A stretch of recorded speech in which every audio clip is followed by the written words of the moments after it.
सजग है, उसके लिए अतिरिक्त प्रबंध किए गए हैं, अतिरिक्त सजगता भी बरती जा रही है। और श्रद्धेय मुख्यमंत्री जी ने एक बार फिर पानी को उतरते हुए, पानी के समय उन्होंने तटबंधों की निगरानी करने पर फिर से जोर दिया है और संबंधित आदेश जनपदों को निर्गत किए गए हैं, उनको आदेशित किया गया है। साथ ही अब जो हमारे किसानों की फसल बर्बाद हुई है उसका आकलन तेजी से किया जाए। श्रद्धेय मुख्यमंत्री जी के तरफ से ऐसे भी आदेश जारी किए गए हैं कि फसलों का आकलन तेजी से हो और फिर निवेश अनुदान जो है उसके माध्यम से हमारे जिस भी अन्नदाता की फसल का नुकसान हुआ हो उसका ठीक से आकलन करके उसके पाई पाई का हिसाब किताब कर दिया जाए, उसको राहत देने का काम हो। अभी हमारे पूरे उत्तर प्रदेश में 792 गांव बाढ़ से अभी प्रभावित हैं इन 16 जनपदों के, जिसमें से 437 गांव शेष मैरून रह गए हैं, पूरी तरीके से जलमग्न हैं, आम रास्तों से कटे हुए हैं। इसमें भी काफी कमी आई है। शारदा नदी अभी भी लखीमपुर खीरी में पलिया में खतरे के निशान से ऊपर, बाराबंकी में सरजू जी खतरे के निशान से ऊपर, अयोध्या में सरजू जी खतरे के निशान से ऊपर और बलिया में सरजू जी अभी भी खतरे के निशान से ऊपर बहने का काम कर रही हैं, लेकिन परिस्थिति को पूरी तरीके से कंट्रोल करके रखा गया है। पिछले 24 घंटे में जो राहत कार्य सरकार के माध्यम से, जिला प्रशासन की तरफ से जो वितरित किया गया है बाढ़ प्रभावित क्षेत्रों में, उसका ब्यौरा हम आपके सामने रखना चाह रहे हैं। अभी 373 हमारे आश्रय स्थल को अभी भी हम लोगों ने स्थापित करके रखा है। 2 जनपदों के 21 आश्रय स्थलों में 1267 लोग अभी वहां आश्रय लिए हुए हैं। मात्र 2 जिले ऐसे हैं जहां आंशिक रूप से जो बाढ़ प्रभावित इलाके हैं, लोगों को अपना घर छोड़कर, अपना गांव छोड़कर जाना पड़ा है। ऐसे 1267 लोग आश्रय स्थल में आश्रय लिए हुए हैं। 24 घंटे में जो खाद्यान्न किट का वितरण किया गया है वो 5110 खाद्यान्न किट का वितरण पिछले 24 घंटा में हम लोगों ने किया है।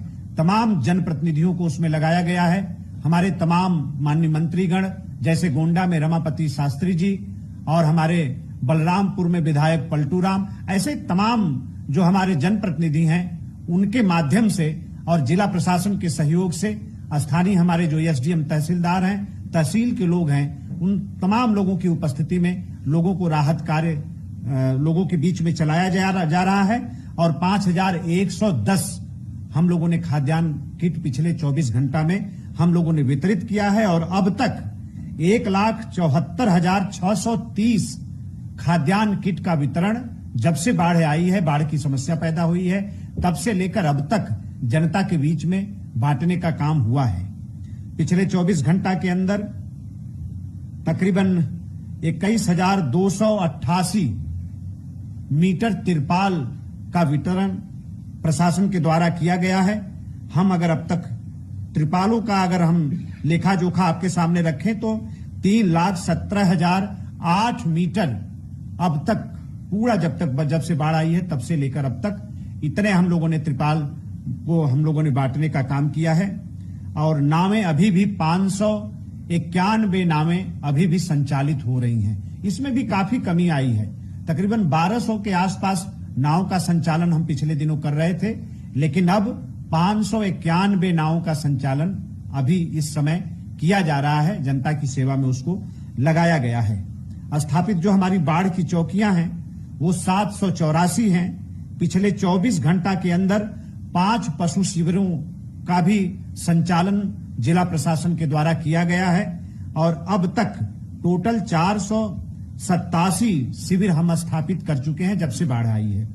पिछले 24 घंटे में जो पशुओं का टीकाकरण हुआ है बहुत तेजी से, कल बहुत अच्छी प्रोग्रेस रही और 14,521 पशुओं का टीकाकरण पिछले 24 घंटा में हम लोगों ने किया है। और जब से बाढ़ की समस्या आई है तब से लेकर अब तक 7,18,555 टोटल पशुओं का टीकाकरण हम लोग करा चुके हैं। और एक बार पुनः हम स्पष्ट करना चाहते हैं कि बाढ़ प्रभावित क्षेत्रों में जितने भी पशु होंगे, एक भी पशु को छोड़ा नहीं जाएगा। सबका टीकाकरण अनिवार्य रूप से कराना सुनिश्चित किया जाएगा।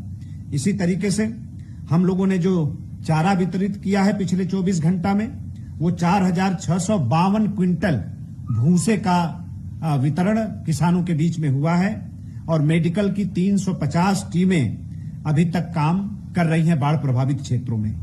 हमारे जो एनडीआरएफ की हमारी टीम है, एसडीआरएफ की टीम है, एनडीआरएफ की 12 टीम और एसडीआरएफ और पीएससी की 17 टीम अभी बाढ़ प्रभावित क्षेत्रों में काम कर रही हैं। सब मिलाकर ये 29 टीम बाढ़ प्रभावित क्षेत्रों में अभी रुकी हुई हैं और काम कर रही हैं। हमारे होमगार्ड्स के नौजवानों को और पीआरडी के नौजवानों को, हमारे युवक मंगल दल के नौजवानों को लगाने की नौबत नहीं आई, लेकिन सब लोग अभी भी तैयार हैं। कहीं किसी भी प्रकार की आकस्मिक कोई समस्या आती है तो उस चुनौती का सामना करने के लिए भी जिला प्रशासन पूरी तरीके से तैयार है। और जो हमारे खाद्यान्न किट जा रहे हैं उसके जो मानक हैं उसको कई बार हमने आप लोगों के बीच में चर्चा की है, वो उसी मानक के अनुरूप खाद्यान्न किट वितरित किए जा रहे हैं। कहीं भी चिंताजनक स्थिति नहीं है, पूरी तरीके से परिस्थितियों को कंट्रोल में करके रखा गया है। ये चर्चा आपसे करना था। आप सभी लोगों का बहुत बहुत धन्यवाद।